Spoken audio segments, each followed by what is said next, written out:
And welcome into Getting Help from Uncle Sam. In this case, it's getting help from Aunt Annie because it's not the U.S. government, but state government, and an election is about, a couple of weeks away. And what we're doing over the past few weeks, bringing in candidates so you can get a little bit of something on them longer than a 30-second spot. And today we have with us Twinkle Cavanaugh, and you are currently the president of the Public Service Commission. That's correct. But you are a candidate for lieutenant governor. That's right. But you know, Jack, what I like to tell people is that's my job. I go to work every day for the great people of our state. But the job I'm probably the most proud of is the fact that I'm a wife to a veterinarian. Good. And a mom and a grandmother. And that's what makes me who I am. Is that right? And I can't believe you're a grandmother. I know, isn't that amazing? That is. I have two precious little grandchildren that live in South Alabama. Get to see them fairly often. They are 2 and 5, but lots of fun. And that's why I'm running. I believe our future is at stake. Absolutely. On a national level, we saw that in the elections a year and a half ago. A lot of things hung in the balance, whether or not it was our Supreme Court appointments, or whether or not it was our Second Amendment rights, or making sure that we had a right to life, complete agenda throughout. Those are things that were extremely important in the last election. And once again, here in Alabama, I believe we kind of hang in the balance on a lot of issues. You sure do. I agree. I believe our current governor has gotten us on the right track, but we've got to make sure that Alabama flourishes. We've got to have our brightest days ahead of us for my children and my grandchildren. I hear as I travel all over the state, so many people say, I don't want my children to have to move away to New York or Tennessee or California.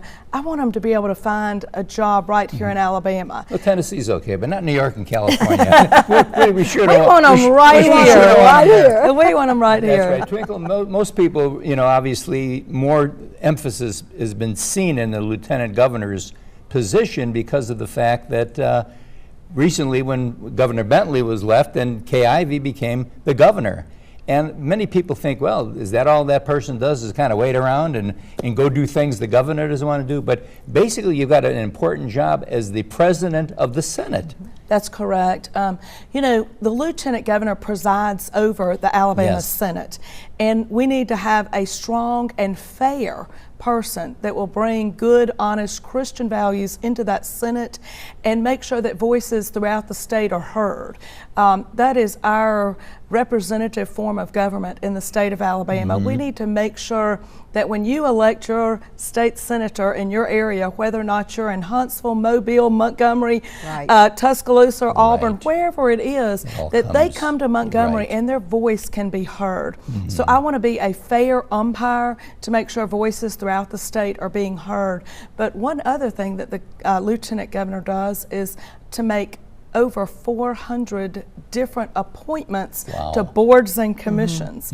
And we need strong individuals, someone that knows people throughout the state that can bring them in to serve on these very important boards. One of the boards is our mental health board.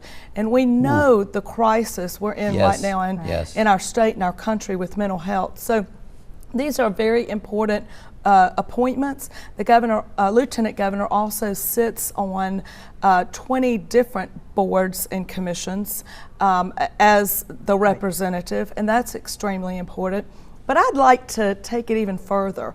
I want to make sure that everyone knows I will be a full-time lieutenant governor, and I will do the business of the people of this state. But one thing I think we need is a full accounting of state government. Absolutely. Many times you hear the comment, oh, we need more money in Montgomery. But I find that very hard to believe when we don't know what we need. There's not been a full accounting. And I know when I got to the Public Service Commission 7 years ago, and it's been a real treat to get to serve in that capacity. But the first 3 meetings I had, the first meeting was, we have what kind of brand new car do you want us to order you? We have plenty of money. My second meeting was about the number of cell phones I wanted, and we had plenty of money. And this is always the one that gets me. they said, we've got the state furniture person that's going to come up and you can redecorate your office. And I thought, let me give you my answer to all three of those. No, no, And a big no. no. You And a got big it. no, yeah. We have not ordered any new furniture in the 7 years, nor did we need to.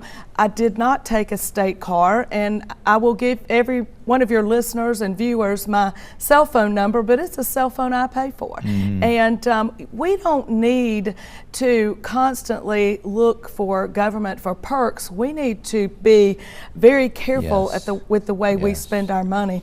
And so we have reduced a lot of expenses at the Public Service Commission. One way is when I got there, 1 out of every 2 employees had a state car. I led by example. I did not take a state car. And today, the only way you have a state car is if you use it all day, every day for an inspection or an investigation or an audit. And if you don't, then you don't get a state car. And so, interestingly enough, we've gone from 59 state cars down to 24. And that's saving money. We've reduced our office space at the commission. My office is now 2/3 smaller, my personal office, than when I first arrived. And all of these ways that we have downsized and reduced expenses, we have been able to turn around and give back $13 million annually. If we can do that at a small agency like the Public Service Commission, Do it all over. what could we do statewide? And then we could utilize that money for important things like roads and bridges and Amen. infrastructure. More state troopers. And maybe Yeah, mental yeah. health and things Yes. that are extremely important right now. Well, thank you so much for being with us, and just What a remember this, the pleasure. election's right around the corner. Do your homework, go to the person's sites, find out a little bit more about them, and more importantly, get out and vote. It's not just your right, it's your responsibility. And we'll be right back right after this.